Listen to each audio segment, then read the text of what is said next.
Muy buenas noches a todos, bienvenidos a Propuestas al Bicentenario.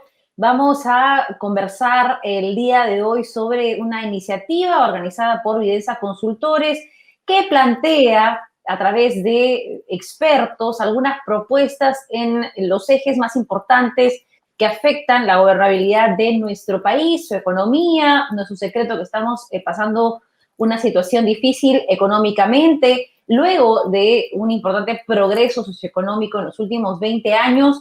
Esto podría de alguna manera revertirse gracias a la crisis económica. Vamos a hablar de eso, pero sobre todo de sostenibilidad ambiental, de la gestión sostenible para poder poner en valor los recursos naturales del Perú. Y para eso quiero presentar a esta noche a Emilio Noguerola, activista por el desarrollo sostenible y cofundador de IAG for Change, y también a Roxana Barrantes, que es profesora principal de la PUC e investigadora principal del Instituto de Estudios Peruanos. Yo soy Alejandra Puente, periodista y conductora de TV Perú. Le damos la bienvenida. ¿Cómo están? Buenas noches. Muy buenas noches, Alejandra. Buenas noches, Roxana. Buenas noches, Emilio, Alejandra. Un gusto estar con todos ustedes y con la audiencia. Bueno, la idea es que esta sea una conversación. Roxana, evidentemente tú eres la experta, has elaborado este informe con un análisis bastante extenso sobre lo que significan los recursos naturales en el país, económicamente, socialmente, el impacto que tienen y también algunas recomendaciones que puedan llevarse nuestros gobernantes a futuro, prospectos que están en este momento pugnando por llegar al Ejecutivo y al Congreso. Bueno, en ese sentido, quiero ceder la palabra a Emilio para que él pueda plantearte tal vez la primera pregunta e iniciar así esta conversación de la que también va a participar el público que nos ha hecho llegar sus preguntas a través de un formulario, y también puede seguir haciéndolo a través de las redes sociales. Muy bien, Alejandra. Nuevamente agradecer a Videncia Consultores por esta interesantísima iniciativa que es Propuesta del Bicentenario, una campaña muy polarizada, muy llena de promesas, ¿no? Propuestas reales, propuestas ejecutables, son muy alentadoras. Y para ir directo al grano, Roxana, yo quisiera saber el estado de las cosas, porque en esta propuesta se plantea trabajar sobre 3 sectores, que es hidrocarburos, minería y el forestal. ¿Cómo están las cosas? Y también incluyendo cómo está la situación post-pandemia, que es tan importante considerar. Muchas gracias. Bueno, en línea y buscando responder tu pregunta, cualquier propuesta de política, por definición, tiene que partir de la evidencia de lo que está pasando y de tratar de explicar cuáles son los motivos por los cuales eso que observamos es lo que está, es el resultado de esas acciones previas. En la actualidad, lo que tenemos son sectores extractivos que están aprovechados muy por debajo de su potencial. Y muy por debajo de su potencial no se trata solamente de las reservas probables, probadas, sino de operaciones en marcha que por diversos motivos no pueden llevar los productos allí donde son demandados. Un punto importante, y me desordeno un poco en esta respuesta, es que hemos optado en este eje de recursos naturales por aquellos recursos que tienen un precio internacional, es decir, que son transables, como los recursos mineros, los de hidrocarburos y los forestales. En esta clasificación no estamos trabajando los recursos pesqueros, que es una aclaración que hay que hacer desde un inicio. La pandemia, como sabemos, el Perú fue alabado inicialmente hace un año por esta respuesta tan cuidadosa de todos los ciudadanos con las promesas de los bonos, etcétera, pero se tomaron decisiones muy drásticas, muy draconianas de cerrar de un día para otro prácticamente un conjunto de actividades que con filigrana y manejo delicado pudieron haberse llevado adelante, como algunas de las mineras, por ejemplo. Hoy, Perú tiene una oportunidad de oro, hoy, el 24 de marzo de 2021, dado que los precios de los minerales están creciendo, están subiendo, y nosotros hoy tendríamos que ser capaces de llevar más producción a los mercados internacionales.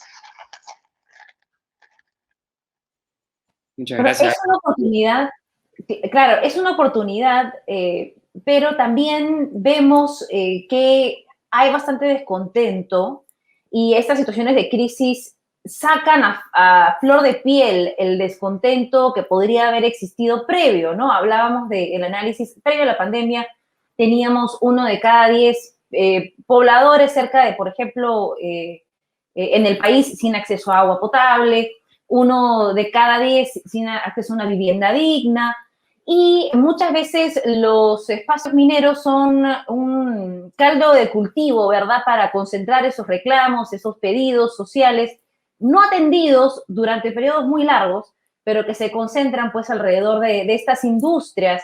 ¿De qué manera crees que la pandemia puede exacerbar esos conflictos y qué se puede hacer en el próximo gobierno para atender las necesidades de estas personas que seguramente se han visto agravadas? Precisamente dentro de las propuestas de la gestión sostenible de recursos naturales, estamos enfatizando la necesidad de realizar lo que se llama gestión territorial. Y acá es bien importante comprender qué es lo que estamos entendiendo por gestión territorial, porque algunos piensan, se trata de que la empresa minera haga cosas en la provincia donde trabaja. Y no, se trata que nuestro Estado, nuestro gobierno central, sea el MEF o sea el MINEM, a través de un instrumento que ya existe, que son las mesas ejecutivas, tome un liderazgo en la coordinación intersectorial para mejorar las condiciones de vida, mejorar la fiscalización ambiental, mejorar cómo es que se utilizan o no se utilizan los recursos del canon, por ejemplo, o de las regalías.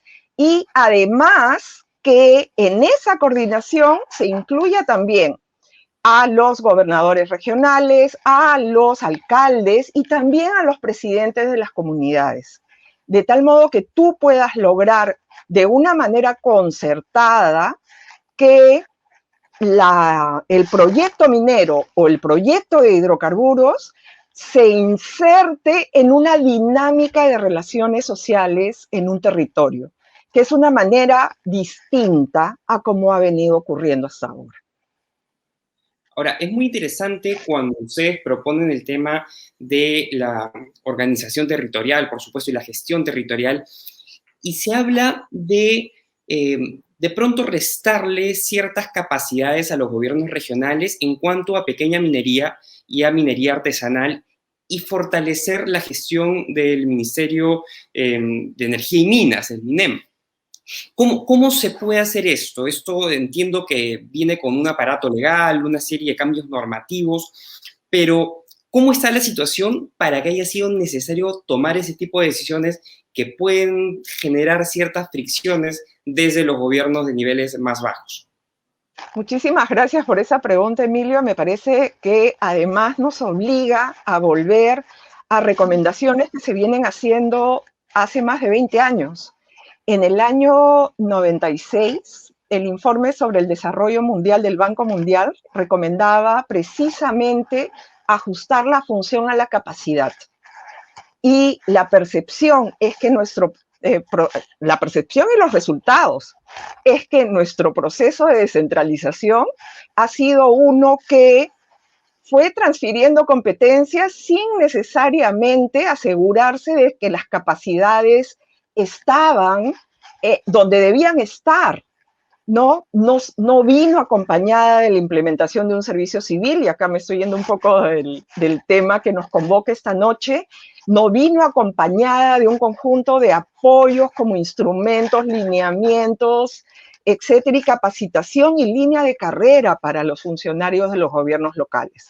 Entonces, 20 años después del inicio del proceso de descentralización, no se trata de decir, ya, gobiernos locales, ustedes no lo hacen, que venga todo al gobierno central, sino más bien decir, hey, la magnitud de la operación tal como está definida ahora es muy grande para las capacidades que tienes.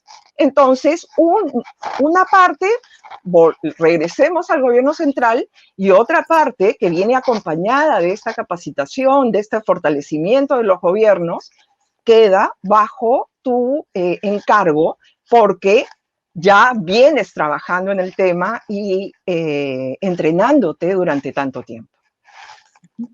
Bueno, somos un país exportador de recursos naturales, ¿no? En estos cuadros que muestran en el análisis que han elaborado, se refleja claramente el porcentaje de la economía que ocupan las actividades extractivas, por ejemplo, como la minería, ¿no? Como uno de las principales exportaciones y maneras de generar ingresos en el país. En ese sentido, y en el contexto de una caída tan drástica en la economía producto de COVID-19, ¿se entiende una recuperación económica sin actividad minera, sin actividad extractiva, sin utilización de recursos naturales? ¿Cómo lo ves? Antes de responder formalmente y con una anécdota, yo me permito recordar algunos de los datos que son muy importantes precisamente para darle sustancia a tu afirmación, Alejandra, que es en los mejores momentos, en los últimos 15 años, de hidrocarburos, minería y recursos forestales, se ha producido 1 de cada 5 soles de la economía peruana. Todavía los recursos mineros explican el 70% de las exportaciones, ¿no? Mucha gente dice, yo no quiero vivir en un país que exporta rocas. Pues no se trata de eso, se trata de exportar aquello en lo que el país tiene abundancia relativa para poder invertirlo en capital humano, en infraestructura, en otros tipos de capital, atendiendo entonces las consideraciones de sostenibilidad. Y Perú es uno de los más grandes productores mundiales de cobre, de oro, de plata, etc. Entonces, eso me parece que debemos tenerlo presente cuando pensamos y diseñamos políticas. Y de ahí a la respuesta. Con la anécdota, que creo que va a apelar más a los profesores siempre nos dicen, los mensajes quedan mejor cuando apelan al lado derecho del cerebro, ¿no? Al lado emotivo. Y los candidatos saben eso muy bien. Recuerdo una oportunidad que pude moderar una exposición de Julio Velarde, ¿no? Moderar su exposición, los comentaristas, panelistas, y claro, a veces uno tiende a aprovechar esos momentos para hacer la pregunta que tú quieres hacer. Y esto era octubre, noviembre de 2019, ¿no? Yo ya había sido nombrada en la Comisión para el Desarrollo Minero Sostenible y me permití hacerle a Julio Velarde la siguiente pregunta. Julio, si por algún motivo el meteorito, la bomba nuclear, algo, de un día para otro el Perú ya no puede exportar, desarrollar actividades mineras, ¿cómo nos iría económicamente? Y recuerdas ahora el rostro de Julio Velarde poniéndose serio, ¿no? Viendo el holocausto. Sí, y bajó la voz y dijo, nos iría muy mal. Entonces, aún si tú quieres realizar proyectos de diversificación productiva, apoyar el incremento de productividad de las MIPES,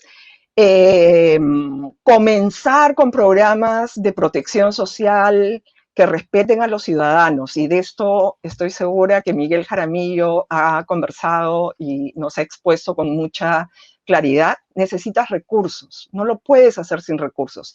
Y hoy, para la reactivación a corto plazo y con los precios de los minerales, necesitamos esos recursos naturales. No podemos darle la espalda. Sería poco serio como país. Solo para hacer una pequeña repregunta y para engranarlo con ese tema, y ya le doy paso a la pregunta de Emilio, que tal vez sería bueno que también hagamos algunas seguidillas, ¿no? Para ahondar un poco.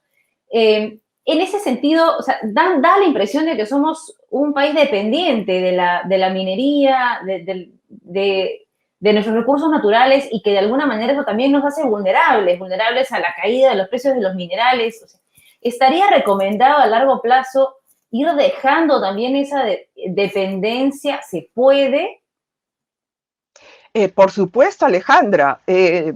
Todos en general sabemos que cuando hay riesgos tenemos que diversificarlo, ¿no? Y tenemos esta expresión coloquial que dice: no pongas todos los huevos en la misma canasta, ¿no? Tienes que tener unos en tu mano fuerte y otros en tu mano débil, ¿no? Entonces, hoy aprovechar los recursos naturales significa darnos la oportunidad de tener más recursos y mayores maneras, más grados de libertad, decimos los economistas, para intentar nuevas actividades, invertir en ciencia y tecnología, invertir en innovación, apoyar becas para jóvenes mujeres, digo yo, etcétera. Pero esos recursos los necesitamos. De un día para otro no los vamos a tener. Necesitamos tener una visión de largo plazo para poder tener metas de desarrollo, y precisamente Propuestas del Bicentenario busca abrir la cancha a un conjunto de propuestas mirando más allá del mediano plazo o de una medida específica de plan de gobierno. Claro, al inicio de esta conversación, Roxana, tú lo mencionabas, ¿no? Cómo la minería puede ayudar en muchos sectores como un catalizador de desarrollo. Y en ese sentido puede ser la minería, además, un camino para la sofisticación productiva. ¿Qué pasa con la conflictividad minera, que es lo que nos genera los retrasos, nos genera problemas con la inversión, poca estabilidad, poca seguridad jurídica? Acá, por supuesto, prima el acuerdo 169 de la OIT sobre consulta previa, y es importante, creo yo, y esto lo digo a título personal, que se desarrolle una minería que escuche, ¿no? Por supuesto, a quienes va a impactar en el ámbito cercano, en el ámbito próximo, pero también que sepa llegar a acuerdos. Tú lo has dicho concretamente con estas mesas ejecutivas. ¿Qué más plantea esta propuesta del Bicentenario respecto al desarrollo minero concordante con lo social y concordante con lo ambiental también? Parte de la propuesta de gestión territorial es partir de momentos distintos donde empresa, ciudadanos que realizan todo otro conjunto de actividades en un territorio y autoridades se relacionan y toman acuerdos, ¿no? En la actualidad, nuestro marco nos dice que el concesionario minero puede avanzar con el cateo, prospección, perforaciones, acuerdo previo, permiso de operación, etcétera, etcétera. Y recién cuando todas las decisiones están tomadas, entra la participación ciudadana. Y por supuesto, no siempre es bien tomada esa participación cuando ya todas las decisiones están hechas. Me querías repreguntar. Sí, entonces la idea sería regresar al primer punto, que el primer punto incluya la participación de todos los actores territoriales. Exactamente, se trata de involucrar a los actores tempranamente, colaborativamente, y no en una historia de, ay, son agentes privados que acuerdan lo que quieren, sino más bien con un liderazgo del Poder Ejecutivo, a través de la mesa ejecutiva, a través de otra instancia que se piense. Nosotros estamos proponiendo fortalecer las mesas ejecutivas, pero que sean unas mesas para sacar adelante los proyectos de manera coordinada, que se fomente la coordinación y se fomente desde temprano, porque los ciudadanos que viven alrededor de los yacimientos mineros son ciudadanos que conocen sus terrenos. usualmente desarrollan agricultura, ganadería, etcétera. Entonces, también pueden brindar información y pensar concertadamente en una manera de desarrollar el territorio. Ese punto de cambio del momento en el cual tú te involucras y conversas y te haces parte de los actores locales, o sea, ese es el pedido al empresario hidrocarburífero, al empresario minero, al empresario forestal, que sea parte del el actor local, que se convierte en actor local. Bueno, y la pregunta ahí sería, ¿está siendo parte, podríamos hacer también un mea culpa dentro de las empresas, están siendo parte de esta actividad? ¿Es más difícil de lo que se cree? ¿Se les permite por parte de las comunidades ser parte? ¿Cuál es el diagnóstico en ese sentido y cuál es el rol del Ejecutivo? Es decir, ¿están cumpliendo actualmente ese rol mediador que de alguna manera está del lado del ciudadano buscando obviamente la remediación ambiental, que es lo que exigen en muchos casos, y también del lado de la empresa permitiendo que el riesgo no escale, ¿verdad?, a situaciones de crisis, porque también disuade la inversión? O sea, ¿estamos participando efectivamente desde esos dos extremos? Como se desarrollan las actividades mineras, hoy estamos trayendo una historia donde primero tuvimos la Ley General de Minería en el 92 y fue importante, crítica, y a partir de esas maneras es que viene la obligación de la participación ambiental, la obligación del Sistema Nacional de Evaluación y Fiscalización Ambiental, el convenio 169, ley, reglamento, etc. Entonces, todas estas garantías de derechos se han venido adaptando sin un mecanismo de coordinación. Y yo insisto, puede sonar como muy gaseoso, pero en realidad no es nada gaseoso, porque tenemos que poner al centro el que el Estado garantice los derechos de los ciudadanos. Y los derechos de los ciudadanos son a un ambiente libre, a un ambiente limpio, a una participación plena, a la protección de los derechos de pueblos originarios y a la protección del derecho de propiedad. Y la empresa actúa con una concesión, con un derecho que le otorga el Estado en representación de todos. Entonces, es muy importante que en su rol de velar por derechos, el Estado cumpla con ese rol coordinador en una nueva manera de organizar estos procesos en gestión territorial, involucrando, y acá a mí me parece muy importante hablar de ciudadanos y hablar de gobiernos locales, hablar de alcaldes, hablar de presidentes de comunidades, porque se suele hablar de pobladores o las comunidades, ¿no? Y sí, hay comunidades, pero también hay distritos, hay alcalde, hay consejos regionales, hay un conjunto de autoridades y no podemos más que integrarlas si queremos darle sostenibilidad al proceso. Ahora, hemos hablado de hidrocarburos, hemos hablado de minería, pero poco se habla en el Perú sobre el tema forestal. Y ahí hay una gran capacidad de desarrollo y sobre todo me ha parecido muy interesante leer en la propuesta la potencialidad de entrar a este mercado de bonos de carbono. ¿Cuál es la propuesta en este sentido respecto al sector forestal? Que digamos, comparado con hidrocarburos y comparado con minería, no es que aporte tanto al PBI, no, pero ahí hay una gran oportunidad, digamos, podría hacerlo. Pero de todas maneras, cuando se trata de explotación de nuestros bosques, un poco que la cosa hace ruido, ¿no? Oye, ¿vas a talar? ¿Qué tan sostenible puede ser esa tala? Y ahora leyendo la propuesta aprendo mucho y descubro que incluso es una gran oportunidad para abordar la Agenda 2030. ¿Qué es lo que se propone puntualmente? Muchas gracias por movernos un poquito hacia el tema forestal. Cuando pensamos en el aprovechamiento de los recursos forestales, en el Perú se nos plantea como una gran contradicción. ¿Cómo es posible que 2/3 del territorio sea de vocación forestal y resulta que está produciendo 0.2 del PBI?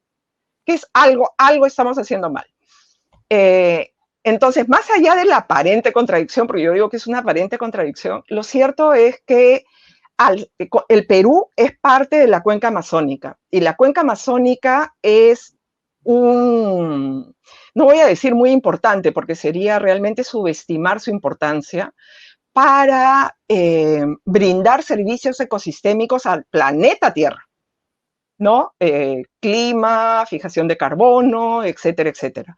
Entonces, ¿cómo podemos pensar en que ese 0.2% del PBI que ahora aporta el sector forestal pase por lo menos a 1%, digamos a 1%, ¿no? Que sería algo así como que hubiera crecido, porque hace 15 años tenía más o menos 1%, ahora tiene 0.2%. ¿Qué quiere decir? Si el PBI se ha multiplicado por el PBI per cápita por 3, ¿qué ha pasado? ¿No? Algo ha pasado ahí, que se ha estancado el sector. Entonces, lo que la propuesta hace es precisamente abordar los 3 frentes donde es posible generar valor de nuestros bosques. Primero, como decía Emilio hace un ratito, pensemos en una explotación sostenible, un aprovechamiento sostenible de los bosques de producción permanente. Pero para eso necesitamos que los gobiernos regionales, que son ahora quienes tienen la función, hagan esta clasificación de cuánto de su territorio constituye bosque de producción permanente. Entonces, primera cosa. Segundo, tenemos potencial para hacer plantaciones. Hemos tenido procesos de deforestación muy fuertes, procesos muy intensos de presión sobre el bosque, y tenemos deforestación. Entonces, utilicemos esos espacios para hacer plantaciones. El tema es que el mismo Vidensa, en otro estudio, ha encontrado que se necesitan más o menos 40.000 hectáreas contiguas. Y no está claro, sobre la base de la información forestal que maneja el MINAM, que eso exista. Entonces, es un tema que promoverlo de manera sostenible va a demandar mucho trabajo, pero hay que hacerlo, hay que hacer ese trabajo. Y el tercer frente es lo que ha enfatizado Emilio.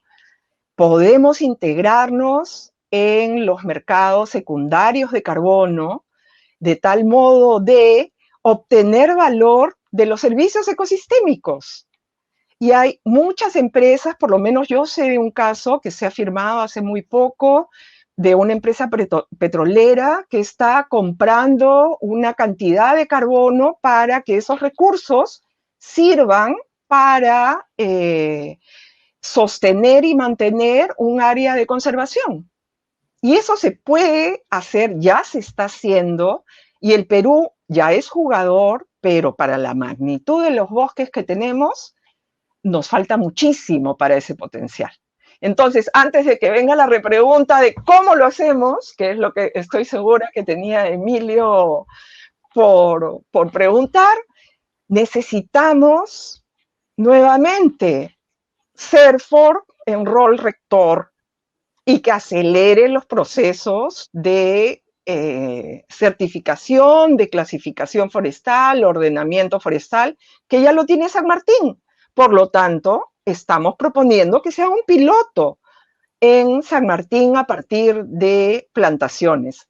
Además, y esto es fundamental, esto es algo que lo necesitan todos los sectores. En hidrocarburos y minería estamos enfatizando la necesidad de tener una ventanilla única digital que permita transparentar procesos, que permita digitalizar, que permita efectivamente que el Estado se presente de manera eficiente frente a los particulares. En el caso forestal, hace 7 años y no más, está en proceso de creación el Sistema Nacional de Información. 7 años. Y uno dice, ok, los sistemas de información son complicados, pero 7 años. Y eso es crítico, porque ya Perú ha firmado acuerdos, es parte de acuerdos internacionales, y hay países desarrollados que no permiten la importación de madera que no provenga de bosques manejados.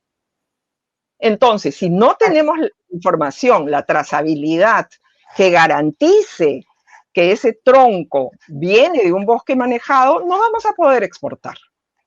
Ese suele ser el problema con todo lo que pasa en nuestro país, ¿no? O sea, simplemente no medimos nada, o sea, no medimos nada al punto que llega la pandemia y nuestros DNIs están con direcciones desactualizadas para poner las vacunas, algo tan básico, ¿no? Porque estamos hablando de, digamos, un sistema que funciona medianamente bien, es la RENIEC, y no está actualizado y es muy difícil actualizarlo. Entonces, de ahí a pensar que un pedazo de madera puede tener un código que certifique de dónde vino, qué madera la reemplazó, en dónde fue extraído, por quién, parece una tarea titánica. Y bueno, como periodista, nosotros vamos a las regiones y a las reservas naturales y vemos el trabajo de CERFOR.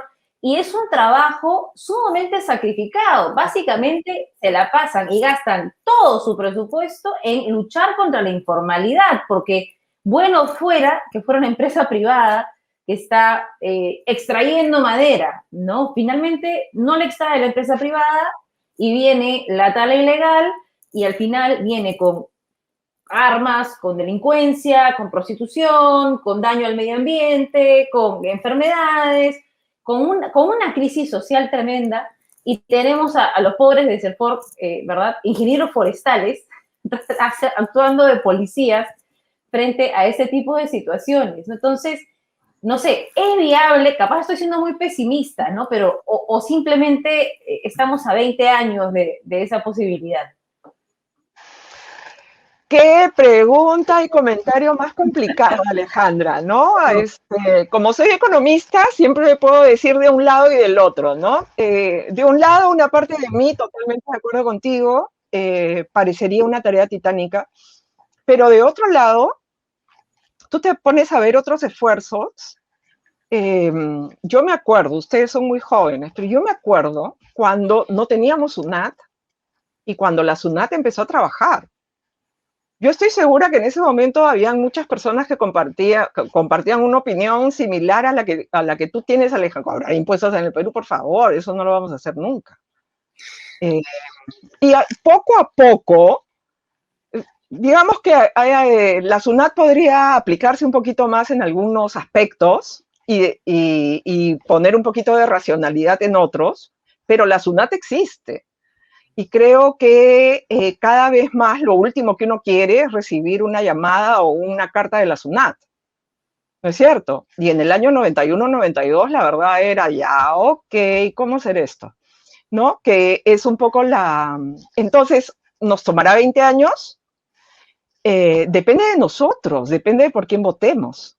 Depende de quién, aquellos que tratan de ganar nuestro voto, les hagamos las preguntas difíciles, ¿no? Y cómo van a hacer esto, cómo van a integrar a las personas a ser ciudadanos.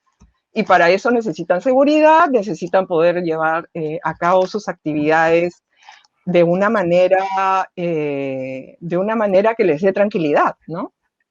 Entonces, pregunta de Facebook, antes de continuar, porque parece que el tema ha aprendido o ha interesado. ¿Por qué países con menor cantidad y calidad de bosques explotables que el Perú han desarrollado este sector con impacto positivo en sus países?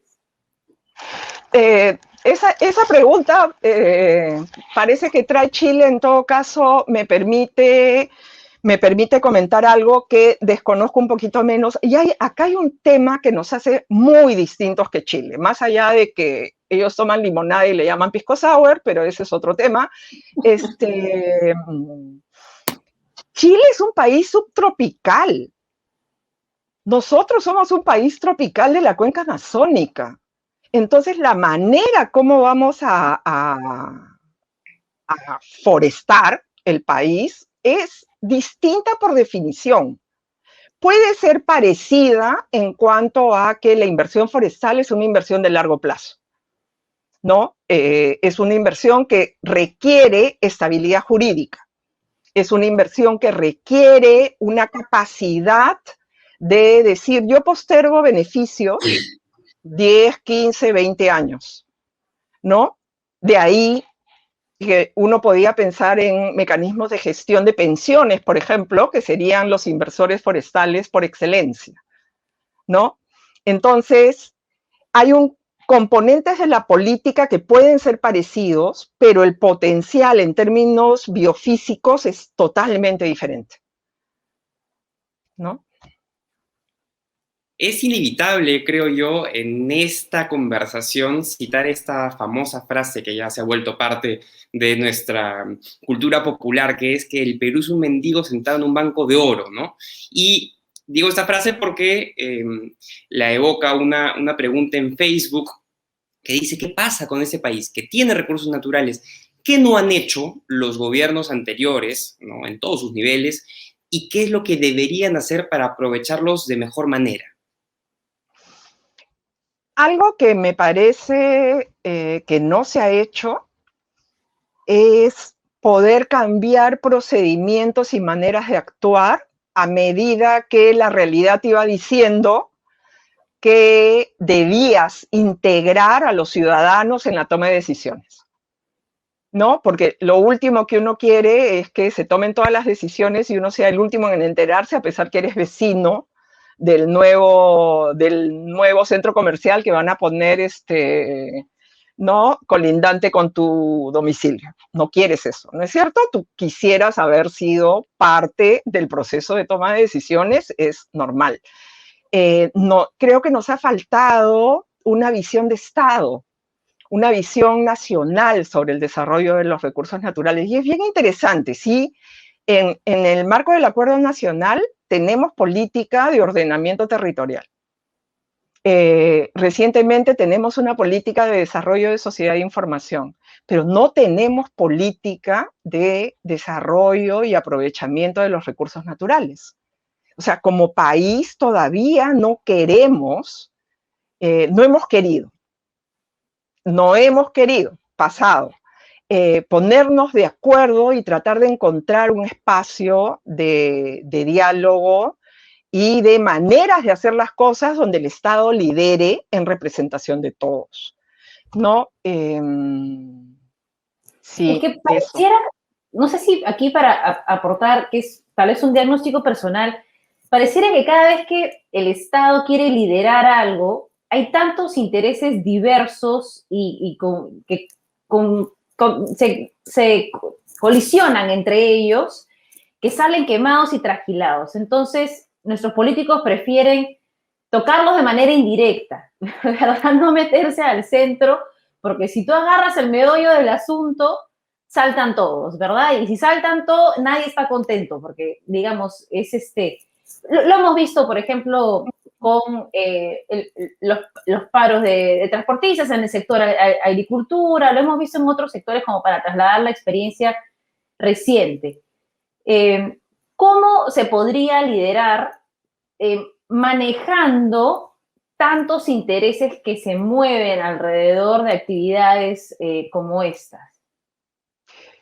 Alejandra, efectivamente, y eso es parte de lo que es vivir en sociedad.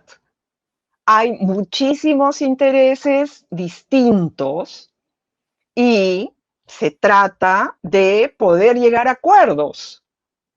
¿Cómo es que logras con el diálogo una solución que sea que ocurra además y no es solución porque eso te planta problema, ¿no? Un problema lo tengo que solucionar.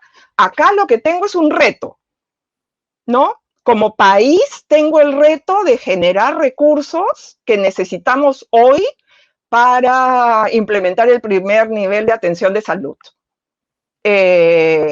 Lo más rápido para poder obtener esos recursos es continuar y emprender nuevos proyectos de aprovechamiento de recursos naturales. Entonces, ¿qué haces?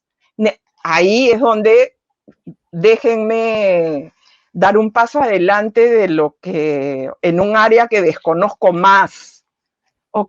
Que es el área de la política, ¿no? Precisamente, y acá no quiero sonar a que hay una receta, sino el tema es, en los cursos que yo dicto, uno de los temas que dicto es el análisis costo-beneficio y el análisis de impacto regulatorio. Entonces, en ambos, tú tienes que identificar ganadores y perdedores, porque cualquier cambio del status quo tiene ganadores y perdedores. Entonces, lo que te toca hacer como líder es lograr que de alguna manera los ganadores estén dispuestos a compartir con los perdedores y compensar esas pérdidas. No puede ser de manera autoritaria, porque si es de manera autoritaria, rompemos los principios de democracia. ¿Quién tiene más fuerza? ¿Yo cerrando la carretera o tú? Eso no es la base de la vida en sociedad. Y en cualquier cambio, no quiero apelar a ningún tema familiar, pero piensen ustedes cuando han querido comprar un carro y ustedes tenían 15 años y sus padres querían comprar X y ustedes decían, no, compren la... Claro, a veces los padres decían, oye, tú todavía no aportas, así es que yo voy a decidir. Pero en otros entornos democráticos, tú tomas en cuenta esa posición, vas a perder, entonces, ¿cómo hacemos para estar todos contentos? ¿No? Y ese es el reto de los políticos, ¿no? Lograr que se hagan las medidas que nos van a beneficiar a todos y no lograr que se hagan las medidas que van a beneficiarme, ¿no? Y hay una diferencia ahí, ¿no? Me están haciendo hablar de cosas que no sé. No, lo agradecemos porque esto, por ejemplo, a mí me hace pensar en la necesidad de plantear la negociación en base a principios de Fisher y Ury, que te dice, oigan, hay que identificar los intereses, y una vez identificados los intereses, encontrar puntos en común, porque siempre lo va a haber, porque detrás de esas posiciones, mina sí, agua sí, ¿no? Detrás de esas posiciones hay intereses de por medio. El interés general de todos es el progreso. La gente quiere vivir bien, la gente quiere llevar a sus hijos a la escuela, la gente quiere un hospital cerca para curarse, la gente quiere cosas que le hagan la vida más fácil, ¿no? Pero las queremos de forma distinta, las queremos con diferentes niveles digamos, pertinencia. Algunos queremos unas cosas antes que otras, pero es muy importante que en una sociedad democrática nos sentemos a conversar y a negociar, ¿no? Y llegar a acuerdos, porque también existe la posibilidad de un ganar-ganar. Pero si no identificamos cuáles son los intereses que tenemos, no es posible que ganemos. Y lo que tú has dicho, Roxana, termina ganando el más fuerte, ¿no? Termina ganando el que pisa más fuerte, el que tiene más presencia en medios de comunicación, el que tiene más contactos y que tiene más hermanitos o hermanitas en el Estado. Entonces, eso no puede ser posible, no tiene que negociarse. Así es, totalmente de acuerdo, totalmente de acuerdo. Tenemos que aprender a conversar, ¿no? Aprender a conversar y ponernos de acuerdo, ¿no? Ya, ahí me quedo porque volvamos a las propuestas del Bicentenario. Y mira, hay una pregunta justo en Facebook sobre el comentario que ha hecho Emilio. ¿Existe una contradicción entre el agua y la minería? O sea, esta es una contradicción real. O sea, todas las industrias necesitan agua, ¿no? Eso es, creo que inevitable, ¿no? Desde el arroz hasta todo necesita agua para poder operar. Pero ¿existe una contradicción específica en este caso? Cualquier actividad económica y por económica que sostiene la vida humana es una actividad que genera costos, genera sacrificios. El tema es cómo nos ponemos de acuerdo para buscar medir esos costos, buscar asignar que ese costo sea pagado por quien lo genera y sobre esa base seguir adelante y compensar aquello que debe ser compensado. ¿no? Sobre una base de acuerdos. Al mismo tiempo, déjenme introducir un tema que no lo van a encontrar en el texto, pero que a mí me parece bien importante cuando uno piensa en el largo plazo, y ni siquiera en el largo plazo, en un plazo pronto. O sea, los temas de cambio climático y dónde va a estar el estrés hídrico en el Perú. Hay muchos estudios que ya colocan al sur del Perú, a la costa sur del Perú, como una zona de muchísimo estrés hídrico. Entonces, la pregunta es, si yo miro a futuro, a 10 años, a 15 años, ¿en qué invierto? En seguir trayendo agua de la cuenca del Amazonas con obras muy costosas para cultivar arroz, o promuevo una mirada de largo plazo de cambio de actividad. De ahí la importancia del desarrollo territorial. Tú no es que miras el proyecto y las actividades, sino miras el territorio y sus oportunidades, ¿no? Y en una mirada no de mi interés de hoy día, sino en una mirada del interés colectivo a mediano y largo plazo, ¿no? Entonces, tienes que cambiar de chip desde ahora, ¿no? Y de ahí el pedido en propuestas del Bicentenario de un liderazgo del Estado. El Estado tiene que ser capaz de contribuir a llegar a estos acuerdos y contribuir a generar la información necesaria para tomar las decisiones. No, hoy día escuchaba que solamente 5 cuencas de las más de 100 que tiene el Perú tienen un estudio de diagnóstico y de necesidades de potenciales inversiones, solo 5. Tenemos muchísimo que hacer todavía. Ahora, Y bueno, adelante, por favor. no, dale, por favor. Muy interesante, solamente lo quería recordar, la semana pasada estuvimos justamente conversando con Milton von Hesse sobre la gestión sostenible de recursos hídricos y hablaba de la minería como un aliado en la gestión del agua. No solamente la gestión de los pasivos, ¿no? Porque se genera un problema, como bien lo decía Roxana, hay un impacto en toda actividad económica, toda actividad humana, hay una huella que nosotros dejamos en el medio ambiente, sino también la minería que con sus recursos, que con su tecnología puede ayudar en este enfoque de cuencas, ¿no? Exacto, y en un enfoque territorial. El enfoque de cuencas nos saca de las maneras de distrito, comunidad, etcétera, y nos hace ver cómo hacemos la vida en un territorio que ofrece un conjunto de oportunidades. Sí. Muchísimas gracias, en verdad, por estos aportes, Roxana.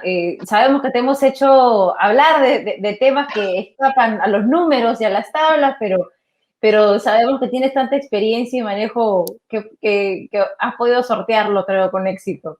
Muchas gracias también, Emilio, por acompañarnos, por hacer estas preguntas que también nos guían hacia la sostenibilidad. Hay que generar debate, hay que participar. Y bueno, invitar a todos a descargar estas propuestas. Están en la página www.propuestasdelbicentenario.p. Hay 9 iniciativas, si no me equivoco, 9 informes con propuestas sobre los distintos temas que afectan la economía y el desarrollo de nuestro país. Así que los invitamos a poder también leerlas, participar de estos debates. Vamos a continuar nuestra tercera sesión esta semana. Va a ser el viernes 26 de marzo a las 7 de la noche. El tema a tratar va a ser una gestión pública de calidad a cargo de Carlos Oliva, el exministro de Economía y Finanzas. Así que nada, los esperamos para que puedan participar de estas conversaciones. Nuevamente, muchas gracias a ambos, muy enriquecedoras sus perspectivas. Muchísimas gracias. En nombre de Vidensa, quiero agradecer a todos los que se han juntado con nosotros esta noche. Reitero la invitación de Alejandra de que puedan bajar las propuestas. Hemos tratado de escribirlas de la manera más... están en PPTs en la actualidad. Pronto, no quiero adelantarme, Pueden encontrarlas en www.propuestasdelbicentenario.pe para conocer más de esta iniciativa. Y quiero también reiterar la invitación de Alejandra para este viernes. Carlos Oliva es un gran economista y un gran expositor. Así es que estoy segura que le van a poder sacar todo el detalle del conjunto de propuestas para mejorar la manera como el Estado brinda servicios a los ciudadanos. Este viernes 26 a las 7 de la noche, como para que se queden con muchas reflexiones para Semana Santa a partir de las propuestas de Carlos y Videnza y las propuestas del Bicentenario. Muchísimas gracias. Muchas gracias, Roxana, muchas gracias, Alejandra. Y desde acá agradecer también a Videnza porque nos da esta linda oportunidad de pensar en el país, de soñar el país, pero con evidencia en mano, ¿no? No solamente con palabras bonitas o con promesas vacías, sino con expertos que nos traen esos enfoques necesarios para construir una mejor nación, una nación más productiva, además. Y desde acá voy a caer un poco mal, lo dije la vez pasada, no solamente se trata de políticas públicas, por supuesto que son importantes las políticas públicas porque crean la base legal, porque crean la base programática. También es importante que seamos nosotros mismos, nosotras, quienes estemos ahí involucrándonos con la sostenibilidad, involucrándonos con la gestión sostenible de nuestros recursos, que seamos nosotros los que predicamos con el ejemplo en el consumo, por ejemplo, ¿no? Desde acá, mi invitación a que nos sigan en @IAG4Change en Instagram. Nosotros hemos creado una comunidad de estudiantes, es International Action Group, y hablamos todos los días, generamos contenido todos los días acerca de la Agenda 2030. Bien, muchísimas gracias, Emilio. Y bueno, espero que esto le haya servido a todos y que de alguna manera llegue a los candidatos y que termine en manos del equipo técnico del próximo gobierno. Gracias a todos por habernos acompañado. Que tengan buenas noches. Buenas noches. Buenas noches. Chao, chao.